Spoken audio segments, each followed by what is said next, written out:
Good afternoon, everyone. Welcome to Super 20 Institute. I'm your biology teacher Vanshika. So हम लोगों ने अभी तक अपना सेकेंड चैप्टर हम स्टार्ट कर चुके हैं यूनिट 1 का, that is reproduction in case of flowering plants. So हमने लास्ट के चैप्टर्स में ना दो मेजर टॉपिक्स कंप्लीट कर लिए हैं अपने.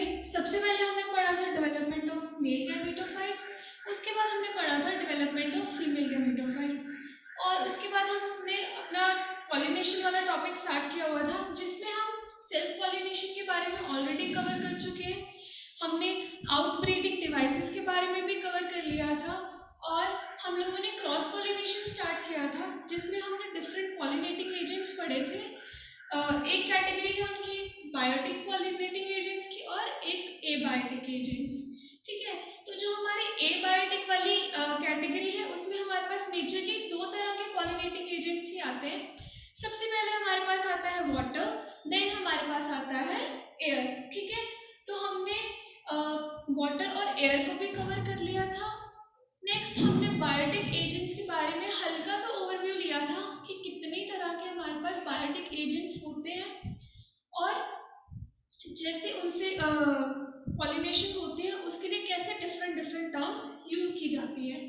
तो जो टॉपिक हम आज पढ़ने वाले हैं हम लोग बायोटिक एजेंट से कवर करने वाले हैं. ठीक है, तो उसमें सबसे पहले हम किसके बारे में बात करेंगे, हम लोग बात करेंगे इंसेक्ट्स के बारे में. राइट, आपको समझ आ गया ना हमने कहाँ तक कवर कर लिया है और हम क्या करने वाले हैं. होपफुली आज हमारा पॉलिनेशन का टॉपिक खत्म हो जाएगा.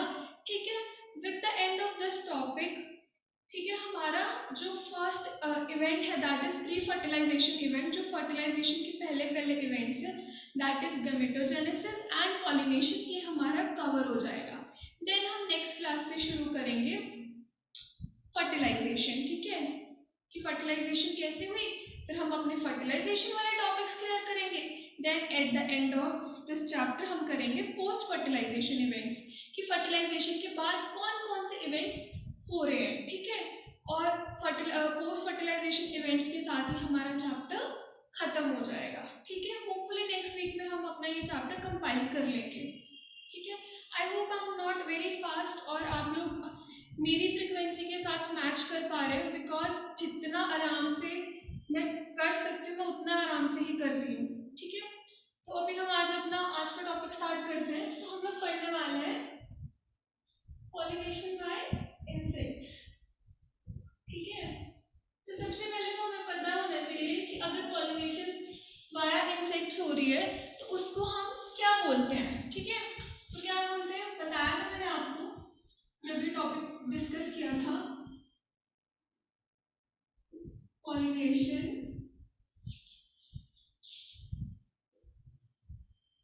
वाया इंसेक्ट्स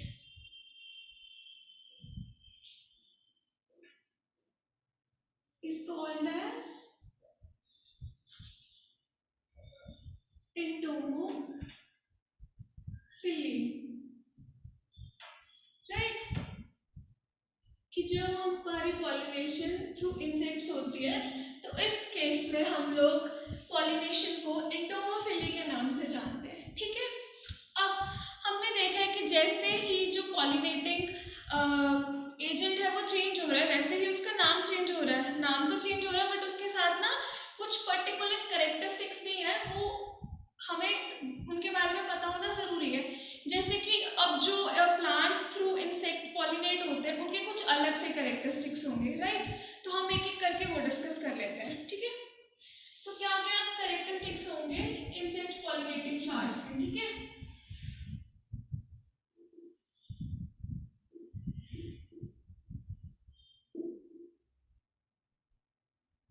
तो सबसे पहले आएगा हमारे पास मोस्ट ऑफ द केसेस में ये ब्राइट होते हैं. Bright colour. ठीक है, और ब्राइट और कलर्ड दूसरा ये लोग फ्रेग्रेंस प्रोड्यूस करते हैं. जो इनके फ्लावर्स होते हैं वो फ्रेग्रेंस प्रोड्यूस करते हैं. क्यों करते हैं? क्योंकि उन्होंने जो इंसेक्ट्स हैं उनको अट्रैक्ट करना होता है, ठीक है। That is why they produce fragrance, ठीक है। उसके बाद जो हमारे पास थर्ड पॉइंट आता है, दैट इज एक तो फ्रेग्रेंस प्रोड्यूस हो रही है, ठीक है। तीसरी चीज जो हमारे पास आती है दैट इज ये जो फ्लावर्स है ये सिंगल फॉर्म में, ठीक है। सॉलिटरी भी हो सकता है। अगर ये सॉलिटरी होंगे तो ये बहुत बड़े बड़े होंगे, मतलब लार्ज होंगे, ठीक है। और अगर ये छोटे हैं तो ये इनफ्लोरेसेंस वाली फॉर्म में प्रेजेंट होंगे। इनफ्लोरेसेंस का मतलब मैंने आपको बताया था ना, मींस लेमैन लैंग्वेज में हम इसको बोल सकते हैं क्लस्टर ऑफ फ्लावर्स, ठीक है। क्या बोल सकते हैं इसको? क्लस्टर ऑफ फ्लावर्स, ठीक है। अब हमें पता चल गया एक तो ये ब्राइट और कलर्ड होते हैं, दूसरा ये फ्रेग्रेंस प्रोड्यूस करते हैं, तीसरा कि ये सॉलिटरी फॉर्म में भी एग्जिस्ट कर सकते हैं या फिर इन्फ्लोरेसेंस वाली फॉर्म में भी एग्जिस्ट कर सकते हैं। उसके बाद जो हम अपना नेक्स्ट पॉइंट पढ़ेंगे, दूसरा पढ़ेंगे कि they produce sticky pollen grains, ठीक है।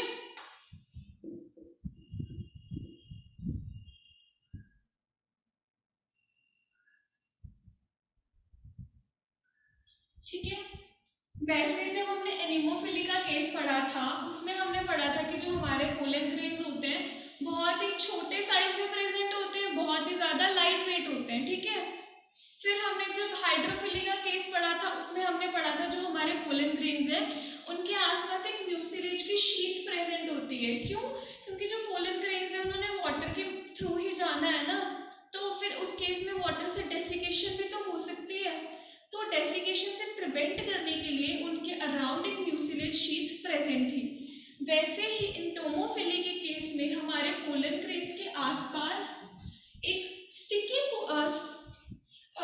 पोलन शीट होती है, ठीक है, क्योंकि ये स्टिकी नेचर में होती है। और दूसरी चीज क्या होती है, यहाँ पे पोलन किट भी प्रेजेंट होती है,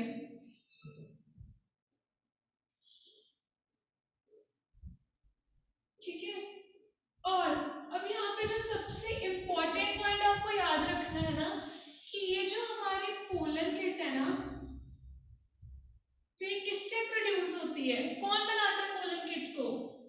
मैं थोड़ा आपको हिंट देती हूँ, आप एक बार थोड़ा सा रिमाइंड करने की कोशिश की, क्योंकि मैं आपको ये टर्म पढ़ा चुकी हूँ पहले भी पोलन किट के बारे में, जब हमने अपना डेवलपमेंट ऑफ मेल गैमेटोफाइट पढ़ा था। टेपिटम याद है ना किसी को? हमने जब लेयर्स पढ़ी थी हमारे एंथर की, उसमें हमने टेपिटम के बारे में पढ़ा था। यस, जो हमारी टेपिटम है ना वही हमारी पोलन किट बनाती है इन case of insect pollinated plants, ठीक है। और देखो यहाँ पे जो मेन चीज हमें याद रखनी है वो ये है कि अगर तो हमारे जो फ्लावर्स हैं वो नॉक्टर्नल नहीं है तब तो वो ब्राइटली कलर्ड होंगे, ठीक है। अगर वो नॉक्टर्नल है, ठीक है, सपोज वहां पे पॉलिनेशन रात को हो रही है, तो उस केस में क्या होगा, जो हमारे फ्लावर्स है ना वो लाइट कलर के होंगे या फिर व्हाइट ही होंगे, ठीक है।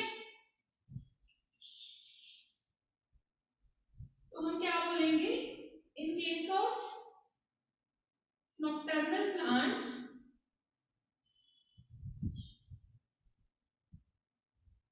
the flowers are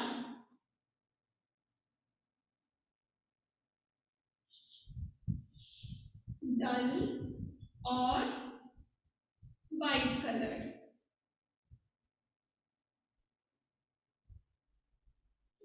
ठीक है। तो यहाँ तक हमारी बेसिक कैरेक्टरिस्टिक्स कंप्लीट होगी जो एक टिपिकल प्लांट में प्रेजेंट होती है, जो एंटोमोफिलस होते हैं, ठीक है, जिनमें पॉलिनेशन इंसेक्ट्स के थ्रू होती है, राइट। उसके बाद जो हम पढ़ने वाले हैं, हम लोग पढ़ने वाले हैं कि कौन कौन से वेरियस इंसेक्ट्स हैं जिनके थ्रू पॉलिनेशन हमारी होती है, ठीक है। तो आपने हनी बीज का नाम तो सुना ही होगा ना, इंसेक्ट ही है हमारा हनी बी भी, जिससे हमें हनी होती है ना एंटोमोफिली के केस में, वो हनी बीज के थ्रू ही होती है, ठीक है। तो हम लोग सबसे पहले हनी बीज के बारे में पढ़ लेते हैं, ठीक है।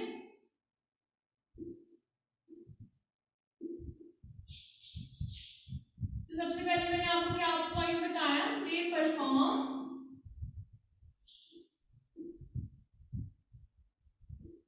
80% ऑफ द पॉलिनेशन, ठीक है। 80% जो एंटोमोफिली है ना, ये किसकी वजह से होगी, ये हनी बीज की वजह से होगी, ठीक है। और दूसरी चीज, अब हनी बीज कैसे अट्रैक्ट होंगे, कैसे उनको पता चलेगा कि उस प्लांट के ऊपर हमें जाना है। तो मैंने आपको स्टार्टिंग में कैरेक्टरिस्टिक में एक पॉइंट बताया था कि फ्रेग्रेंस उनको अट्रैक्ट करती है, दूसरा फ्लावर्स का ब्राइट कलर उन्हें अट्रैक्ट करता है।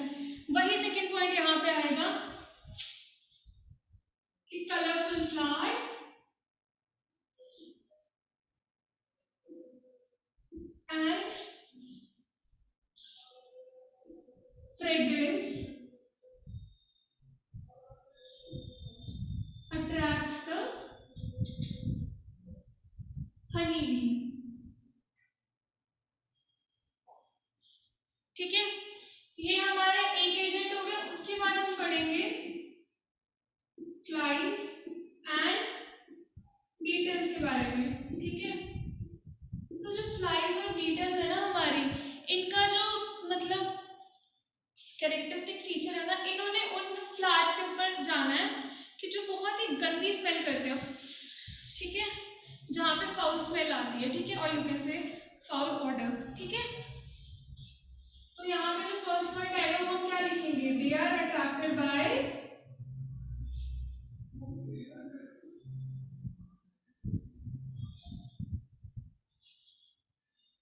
फाउल स्मेल और ऑर्डर, ठीक है। तो इसकी एग्जांपल देख लेते हैं हम लोग। हमारे पास इसकी एग्जांपल आती है रेफ्लेशिया, ठीक है। तो रेफ्लेशिया में के केस में क्या होता है, इसमें से ऐसी स्मेल आती है ना, कैसे आती है, रॉटनी कॉप्सिली, मतलब इसमें से एक डेड बॉडी जैसी स्मेल आती है, ठीक है। उस केस में हमारी जो पॉलिनेशन होती है वो फ्लाइज और बीटल्स करती है, ठीक है, रेफ्लेशिया के केस में। दूसरे इसमें एक और एग्जांपल देख लेते हैं हम लोग, एरम, अरबी, नाम सुना ना, अरबी। इसमें से कैसी स्मेल आती है, सड़े हुए अंडे वाली, रॉटनिंग एग वाली स्मेल आती है इसमें से, ठीक है। उसके बाद जो हम तीसरा मेन मेजर बायोटिक एजेंट करने वाले हैं इन केस ऑफ एंटोमोफिलस फ्लावर्स, वो है हमारा वास्प, ठीक है। अब हमारी वास्प क्या करती है, ठीक है, ये स्ट्रॉन्ग फ्रूटी, या फिर तुम बोल सकते हो कि स्ट्रॉन्ग फ्रूटी ऑर्डर होता है ना जो, वो इसको अट्रैक्ट करता है, ठीक है। तो आपने देखा होगा कि जितने भी दूसरी चीज यहाँ पे क्या चीज इंपॉर्टेंट है कि यहाँ पे जब पॉलिनेशन हो रही है ना, वो रात के टाइम पे हो रही है, मतलब all these plants are nocturnal, ठीक है। तो ये जो फूल है ये रात को ही खिलेंगे, ठीक है। तो हमने कौन कौन से नॉकटर्नल प्लांट्स के बारे में पढ़ा था, हम लोगों ने रात की रानी के बारे में पढ़ा था, चमेली, हमने सुना है ना, ये तो कॉमनली कि जो चमेली का फूल है वो रात को ही खिलता है। और दूसरी चीज हमने पढ़ी है कि बहुत स्ट्रॉन्ग स्मेल आती है चमेली, अगर हम चमेली का तेल भी लगाते हैं तो आपने देखा होगा कितनी स्ट्रॉन्ग स्मेल होती है उसकी। तो यही रीजन है कि जिन प्लांट्स को वास्प पॉलिनेट करते हैं, तो वास्प को अट्रैक्ट कौन करता है, उनका स्ट्रॉन्ग ऑर्डर या फिर उनकी स्ट्रॉन्ग स्मेल, ठीक है। तो क्या आएगा यहाँ पे first point, they are attracted by strong smell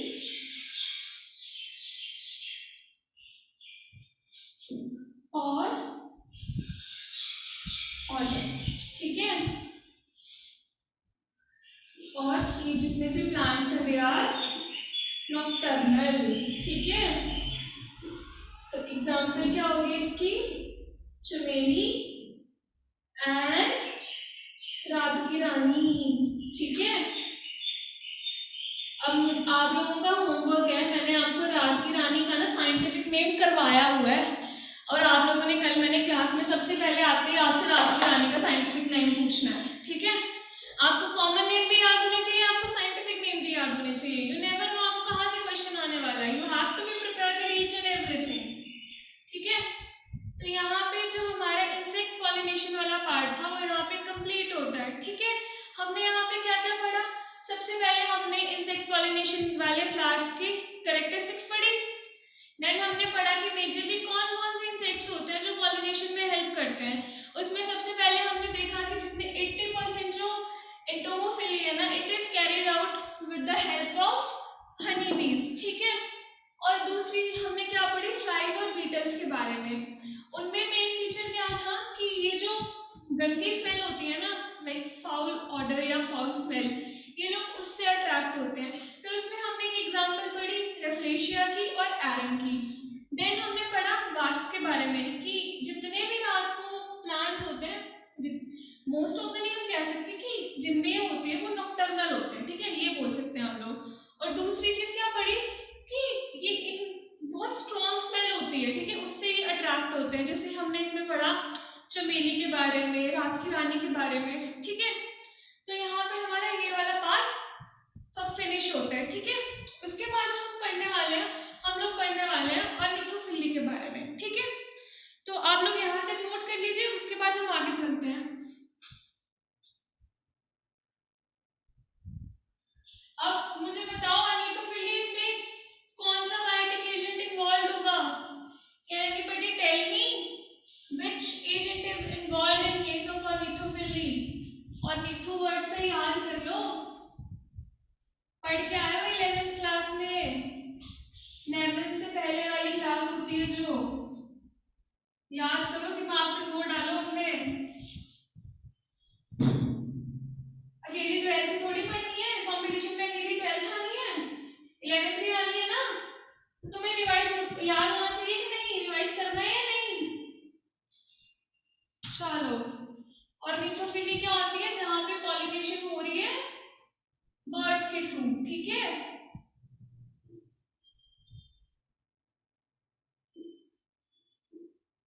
तो हम क्या लिखेंगे इसकी definition? The pollination by birds is known as ornithophily, right.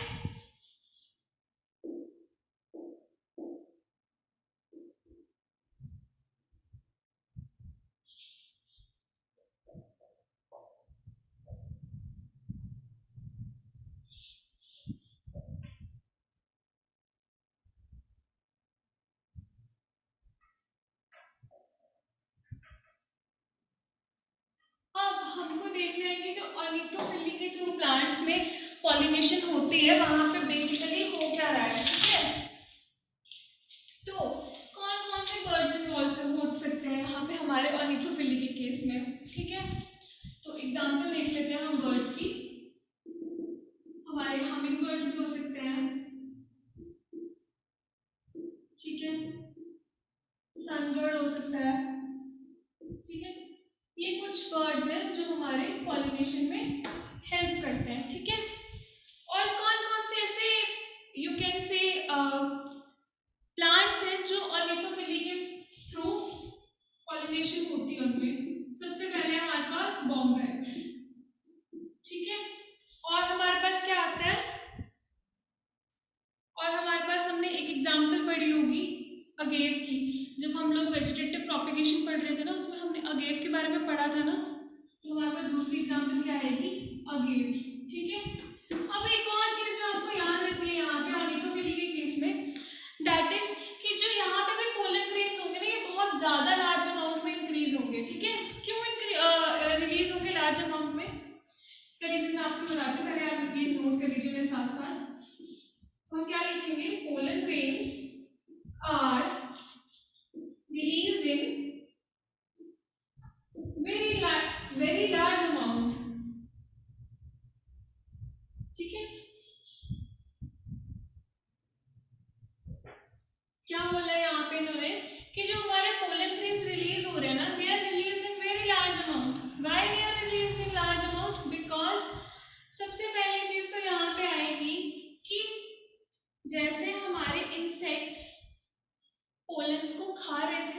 Edible pollens में तो वो प्लांट कर रहे थे ना रिलीज, वैसे ही यहाँ पे भी क्या होगा कि जो हमारा प्लांट है ना वो एडिबल पोलन्स रिलीज करेगा, ताकि जो हमारे बर्ड्स हैं जो पॉलिनेशन में हेल्प कर रहे हैं वो उसको यूटिलाइज कर पाए।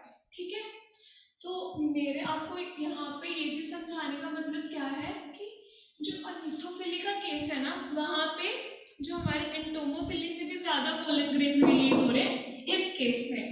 ठीक है, are you guys getting my point कि मैं आप लोगों को क्या समझाने की कोशिश कर रही हूँ? ठीक है, सिंपल सी लैंग्वेज में बोलूं तो जो हमारे इंसेक्ट पॉलिनेटेड प्लांट्स है ना उससे ज्यादा पोलन ग्रेन्स रिलीज हो रहे हैं इस वाले केस में। ठीक है, तो हमारा जो ऑर्निथोफिली है छोटू सा टॉपिक है, हमें उसमें यही मेजर पॉइंट्स याद रखने हैं। ठीक है, आई होप आपको याद हो गए होंगे कि कैसे बर्ड्स होते हैं जो पॉलिनेशन में हेल्प करते हैं, हमारे छोटे छोटे बर्ड्स जैसे हमिंग बर्ड हो गया, सन बर्ड हो गया। ठीक है, तो कौन कौन से प्लांट्स में होता है, रिपीट विद मी, कौन से प्लांट में होता है?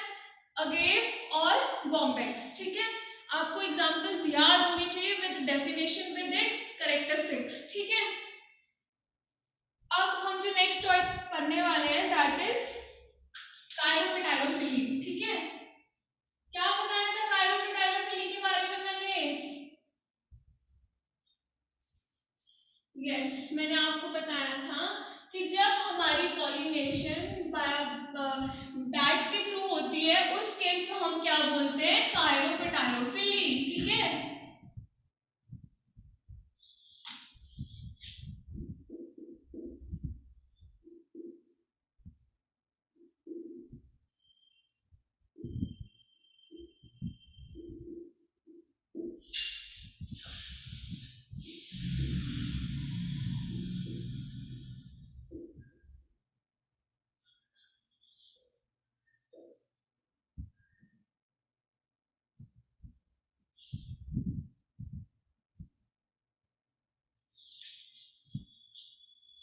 तो आई होप आपको यहाँ से डेफिनेशन से तो क्लियर हो ही रहा होगा कि काइरोपेटाइलोफिली के केस में क्या हो रहा है। ठीक है, तो अब यहाँ पे आपको पता लग गया होगा कि बैट्स के थ्रू पॉलिनेशन हो रही है। ठीक है, तो इसके हम सबसे पहले इसकी एग्जांपल देख लेते हैं। इसकी एग्जांपल है हमारे पास काइजेरिया।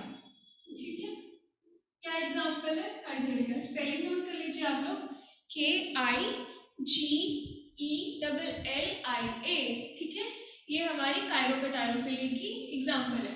ठीक है, तो यहाँ पे जो हमने मेन कैरेक्टरिस्टिक फीचर याद रखना है, अब आपको पता है कि बैट्स नॉकटर्नल है। ठीक है, तो क्या होगा कि इस केस में फिर जो अगर नॉकटर्नल है तो हमारे फ्लावर्स कैसे होंगे?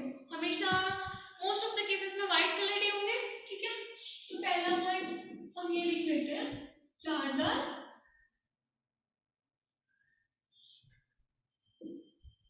व्हाइट और डल कलर। ठीक है, और जो हम लोग नेक्स्ट पॉइंट लिखेंगे हम ये लिखेंगे दे आर अट्रैक्टेड बाय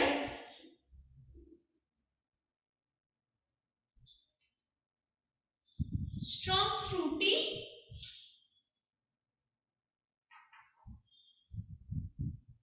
और फर्मेंटेड ऑर्डर। ठीक है, बहुत स्ट्रॉन्ग फर्मेंटेशन वाले के टाइम पे जैसे स्मेल आती है ना, वैसे ही स्मेल आती है इन फ्लावर्स के केस में। तो ये हमारे कुछ फीचर्स हैं जो हमारे उस प्लांट में प्रेजेंट होने चाहिए जहाँ पे काइरोपेटाइलोफिली हो रही है। ठीक है, समझ आ गया आपको यहाँ तक?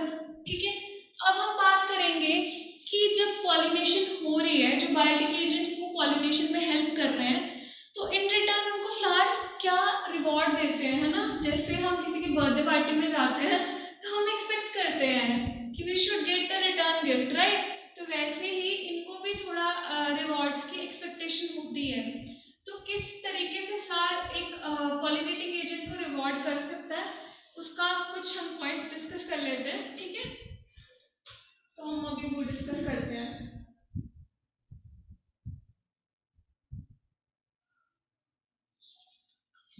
तो आप लोग हेडिंग डाल लीजिए फ्लोरल रिवॉर्ड्स। ठीक है, किसी को कुछ आइडिया है?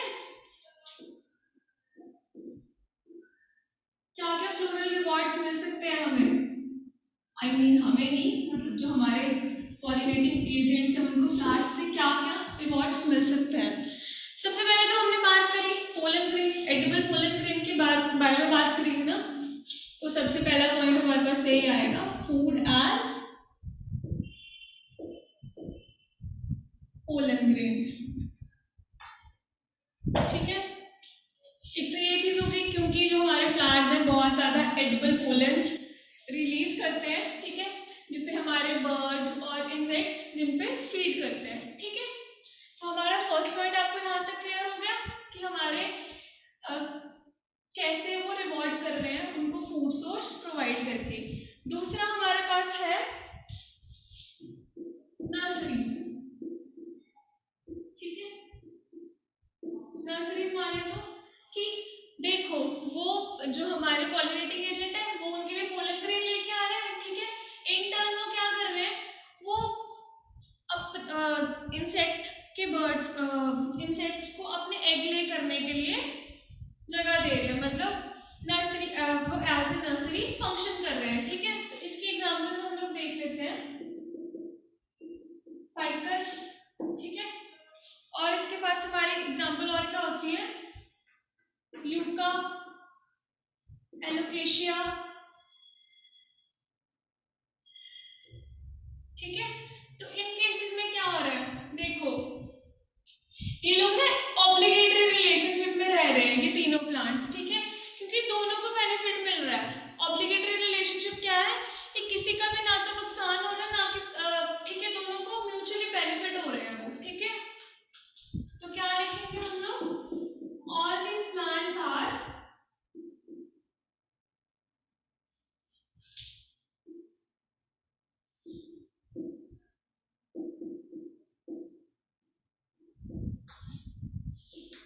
obligatory relationship, which means they are mutually dependent on each other.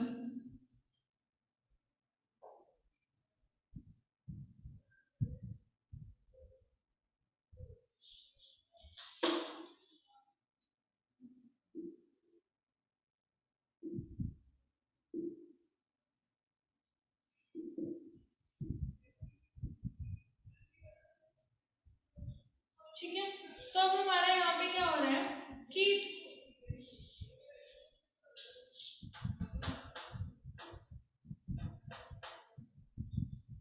ये लोग एक दूसरे को बेनिफिट कर रहे हैं। ठीक है, जो हमारा फाइकस प्लांट है ना, वहां पे क्या होता है कि जो मॉथ आती है, मॉथ उसको पॉलिनेट कर देती है। एनसीईआरटी में आपको ये क्वेश्चन भी दिया हुआ है कि how ficus and moth show obligatory relationship. ठीक है, तो वो कैसे करते हैं, जो हमारा फाइकस प्लांट है उसको आके पॉलिनेट कौन करेगा, मॉथ करेगी। ठीक है, तो इन टर्न फाइकस प्लांट उसे जगह देगा अपने एग्स को ले करने के लिए। ठीक है, वो एग्स तब तक वहां तक रहेंगे जब तक वो रप्चर होकर लार्वा रिलीज नहीं कर देते।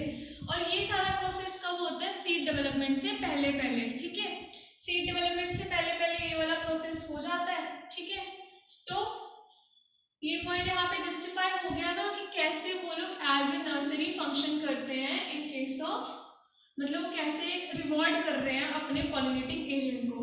ठीक है, यहाँ तक आप, आई होप आपको सब बातें क्लियर हो गई होंगी।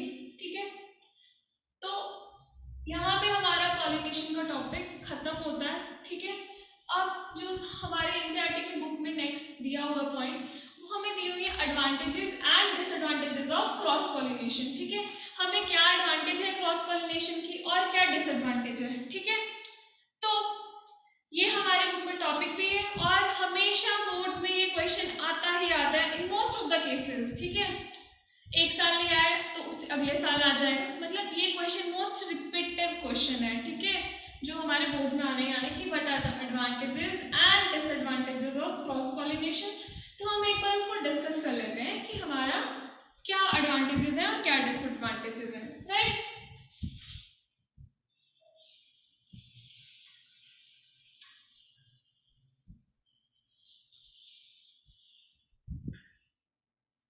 तो कोई मुझे बताएगा क्या एडवांटेजेस हैं।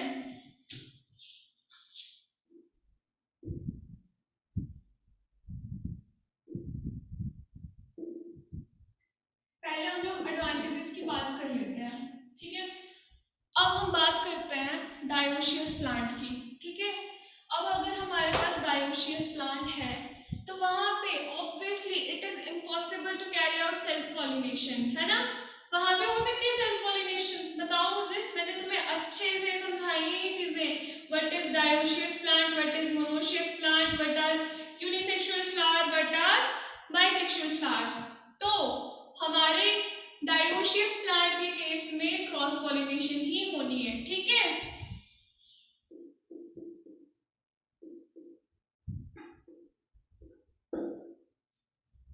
दूसरा, अगर हमारे पास बाइसेक्सुअल फ्लावर प्रेजेंट है, ठीक है,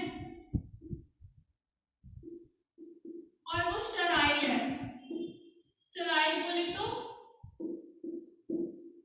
कि अब हमारे पास बाइसेक्सुअल फ्लावर का मतलब क्या है कि मेल और फीमेल रिप्रोडक्टिव पार्ट प्रेजेंट है ना सेम फ्लावर के अंदर, ठीक है, बट वो स्टेराइल है कि उसका पोलन ग्रेन उसके स्टिग्मा पे जाके जर्मिनेट नहीं कर सकता, ठीक है। तो उस केस में क्या होगा, सेल्फ पॉलिनेशन नहीं होगी ना, तो फिर हमें किसकी जरूरत है, क्रॉस पॉलिनेशन की, ठीक है। तो आपको ये दो पॉइंट समझ में आ गए। उसके बाद जो हमारे नेक्स्ट आएगा वो है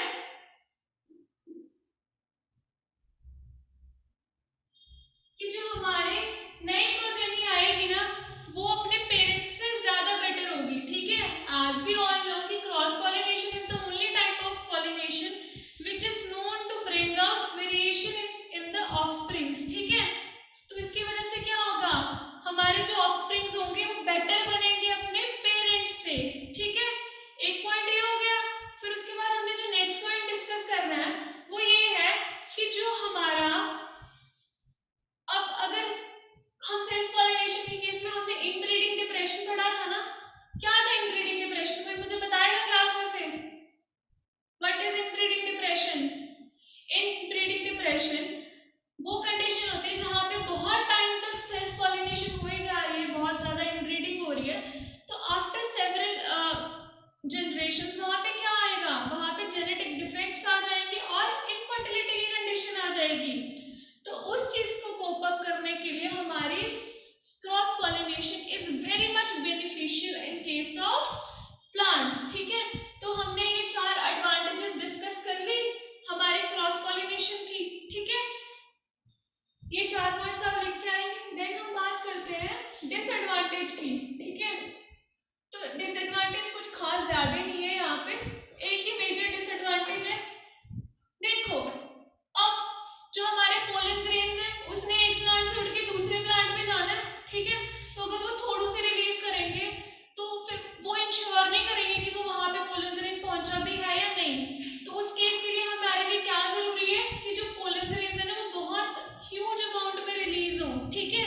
अगर ह्यूज अमाउंट में रिलीज हो रहे हैं तो उतना वो वेस्ट भी होंगे ना, क्योंकि सारे पोलन ग्रेन तो जा नहीं रहे स्टिग्मा पे, कुछ रास्ते में वेस्ट भी हो रहे हैं। तो फिर सबसे पहले डिसएडवांटेज क्या हुई कि हमारे पोलन ग्रेन्स वेस्ट हो रहे हैं, ठीक है।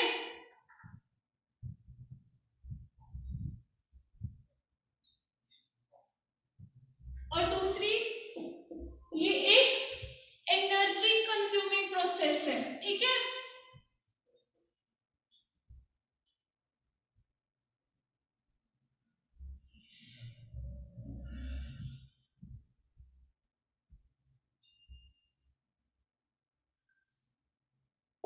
आपको समझ आ गया, मैंने अभी आपको एडवांटेजेस के बारे में डिस्कस किया, चार एडवांटेजेस डिस्कस करी और दो डिसएडवांटेज। तो यहाँ से आपका अगला टॉपिक भी खत्म हो गया, what are the advantages and disadvantages of cross pollination, ठीक है। अब यहाँ पे हमारा जो पॉलिनेशन का फुल फ्लेश टॉपिक था वो खत्म होता है, ठीक है। अब हमारा जो नेक्स्ट टॉपिक है that is polar pistol interaction, ठीक है। वो हम अपने नेक्स्ट क्लास में पढ़ेंगे। आप लोग कल तक यहाँ ये सारा टॉपिक रिवाइज करके आइएगा टिल पॉलिनेशन, ठीक है। अभी हम कुछ क्वेश्चंस डिस्कस करेंगे, ठीक है। आप लोगों ने फुल पार्टिसिपेट करना है, वो जितना भी हम पढ़ चुके हैं फर्स्ट से लेके जितना भी हमने अपना सेकेंड चैप्टर कवर अप किया है उससे रिलेटेड क्वेश्चन ही होंगे। I just want to know कि आप लोग पढ़ भी रहे हो जाके घर पे या नहीं, कि मैं यहाँ पे पढ़ाती हूँ और आपको लगता है कि हाँ हमने तो सब कर लिया और हमें सब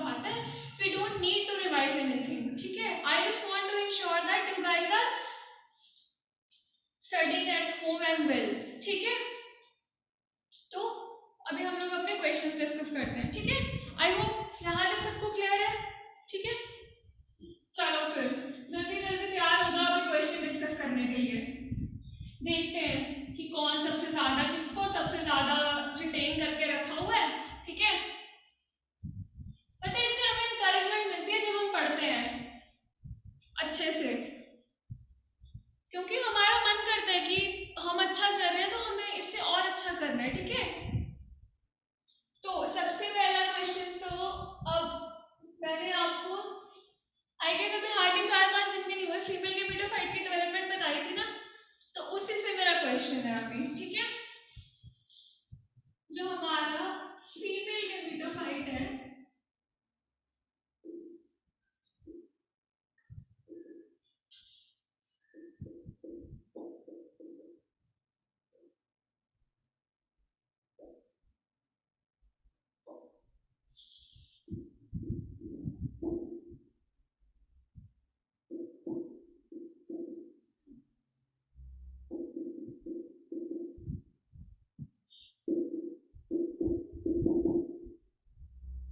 अब मेरा क्वेश्चन आपसे क्या है कि जो हमारा फीमेल गेमेटोफाइट है ये कितने सेल बनता है हमारे पास, कितने सेल्स होते हैं एक मैच्योर फीमेल गेमेटोफाइट के अंदर। ये मैंने जब आपको ये टॉपिक पढ़ाया था ना, आपको स्पेशली एम्फसाइज करके ये चीज बताई थी मैंने। चलो अब मुझे इसका आंसर चाहिए, बताओ। राइट, जो हमारा फीमेल गेमेटोफाइट है इट इज 7 सेल, ठीक है। और एक और चीज जब मैंने आपको लेक्चर डिलीवर किया था तो एक और चीज पढ़ाई थी ना, it is 8 nucleated but 7 cell, ठीक है। ठीक है, अब ये चीज भूलनी नहीं चाहिए हमारा फीमेल गेमेटोफाइट वाली, ठीक है। हमेशा क्वेश्चन आता है आपके कॉम्पिटिटिव एग्जाम में ये वाला, तो तुम्हें याद होना चाहिए, ठीक है। अब जब हम लोग अपना फर्स्ट चैप्टर पढ़ रहे थे हमने पार्थेनोजेनेसिस वाला प्रोसेस पढ़ा था ना, ठीक है। तो प्लांट्स के केस में पार्थेनोजेनेसिस को क्या बोलेंगे, बताएगा क्या, बताओगे मुझे क्या टर्म यूज होती है। यस, पार्थेनोकार्पी, ठीक है। अब मुझे आप लोग बताइए, which of the following is an example of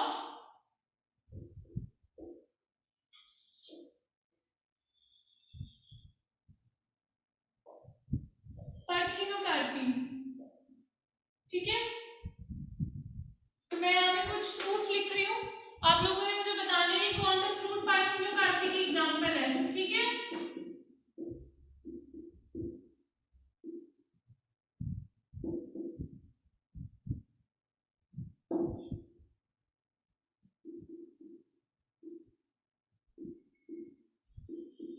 बताओ मुझे एग्जांपल पार्थेनोकार्पी की। सोचने का टाइम दे रही हूँ, उसके तब तक मेरा नेक्स्ट क्वेश्चन लिख रही हूँ, ठीक है।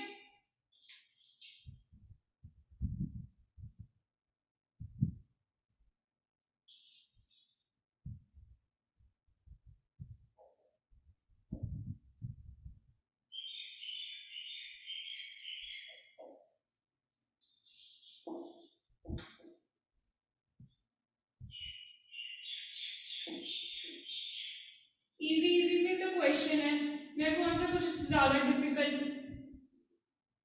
पूछ रही हूँ आपसे। चलो मुझे जल्दी से दोनों क्वेश्चंस का आंसर दो, ठीक है। पहला क्वेश्चन मैंने आपसे पूछा है which of the following is an example of parthenocarpy, कि हमारा कौन सा ऐसा फ्रूट है जो एग्जांपल है पार्थेनोकार्पी की, ठीक है। देखो जब भी आपको पार्थेनोकार्पी के बारे में पढ़ाया जाए ना, तो स्पेशली प्लांट के केस में, तो आपने देखना जो पार्थेनोकार्पिक फ्रूट्स होते हैं उनमें यूजुअली सीड प्रेजेंट नहीं होता, ठीक है। उस फ्रूट में आपको कभी सीड नहीं प्रेजेंट होगा, और वही आपका हिंट दिया हुआ है इस क्वेश्चन में। प्लीज आंसर दीजिए मुझे। पपाया के अंदर ब्लैक ब्लैक कलर के सीड्स होते हैं, मैंगो के अंदर तो बहुत अच्छा खासा मोटा सीड होता है जिसको आप गुठली बोलते हो और आपको उसको चूसने का बड़ा मजा आता है, ठीक है। पाइनएप्पल के अंदर भी होता है, तो बच्चा हमारे पास क्या, बनाना, तो वही हमारा आंसर है। ठीक है, अब मैंने आपसे क्या पूछा है नेक्स्ट क्वेश्चन में, androecium and gynoecium are present in which flower. ठीक है, ऑप्शंस दे रखे हैं आपके पास, unisexual flower, bisexual flower, stamen और नन ऑफ द अबव। ठीक है, आपको मैंने पढ़ाया था ना यूनिसेक्सुअल फ्लावर क्या है, बाइसेक्सुअल फ्लावर क्या है, अभी मैंने जस्ट 5 मिनट पहले डिस्कस किया है ये। आपको उसके लिए पता होना चाहिए एंड्रोशियम और गायनोशियम क्या है। ये हमने सिंपल टर्म यूज की, एंड्रोशियम मेल के लिए और गायनोशियम फीमेल के लिए, तो क्या होगा हमारा answer, yes right, bisexual flower. ठीक है, अब आपको कॉन्फिडेंस मिल रहा है ना थोड़ा, कि हम लोगों को जो हमने पढ़ा है हमें याद है, हमें समझ में आ रहा है। ठीक है, अब एक और क्वेश्चन पूछ लेते हैं। ठीक है,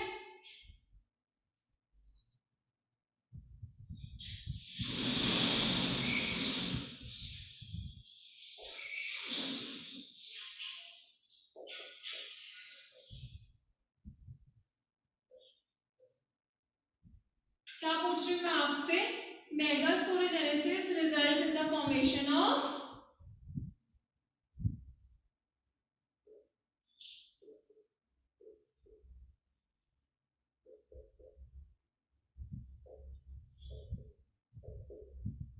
पहले तो मुझे ये बताओ मेगास्पोरोजेनेसिस क्या था, किस प्रोसेस को हमने मेगास्पोरोजेनेसिस का नाम दिया था। पढ़ाया है मैंने आपको रिसेंटली क्लास में पढ़ाया है, बताओ। यस, मेगास्पोरोजेनेसिस हमारे जब फीमेल गेमेटोफाइट की डेवलपमेंट होती है ना, उस प्रोसेस को हम क्या बोलते हैं, मेगास्पोरोजेनेसिस। ठीक है, तो हमने जब पढ़ा था फीमेल गेमेटोफाइट की डेवलपमेंट में, तो जब हमारे पास 8 न्यूक्लिएटेड और 7 सेल स्टेज बनती है ना, तो क्या बनता है हमारे पास, एंड रिजल्ट क्या होता है, एम्ब्रियो सैक बनता है ना हमारे पास। इमेजिन करो हमने ऐसा कुछ स्ट्रक्चर बनाया था। ठीक है, यहाँ पे हमारे 3 सेल्स थे। ठीक है, बीच में एक सेंट्रल सेल था और 3 सेल्स यहाँ पे थे, तो ये हमारा स्ट्रक्चर क्या था, एम्ब्रियो सैक ही बन रहा था ना हमारे पास। तो क्या होगा यहाँ पे answer, megasporogenesis results in the formation of embryo sac. ठीक है, ऐसे हमारी कोशिश रहेगी कि हम लोग subjective as well as objective questions अपने लेक्चर्स में डिस्कस करें। जैसे हमारे कुछ टॉपिक कंप्लीट हो रहे हैं और उससे क्वेश्चन बन रहे हैं, इससे क्या होगा, आप लोगों को भी कॉन्फिडेंस मिलेगा कि हाँ we are able to solve the questions, है ना, हमारे कंसेप्ट अच्छे हो रहे हैं, हमें समझ में आ रहा है। ठीक है, अभी आप लोग यहाँ तक रिवाइज करके आइएगा। मैंने आपको second chapter till pollination complete करवा दिया है। आप लोग अपनी एनसीईआरटी से और जो आपको नोट्स प्रोवाइड कर रखे हैं वहाँ से आप अपना चैप्टर एक बार रिवाइज करके आइएगा। तो हम कल अपना नेक्स्ट टॉपिक स्टार्ट करेंगे, that is pollen crystal interaction. ठीक है, सो आज की क्लास में हम यही कंपाइल करते हैं। Will meet in the next class. Thank you.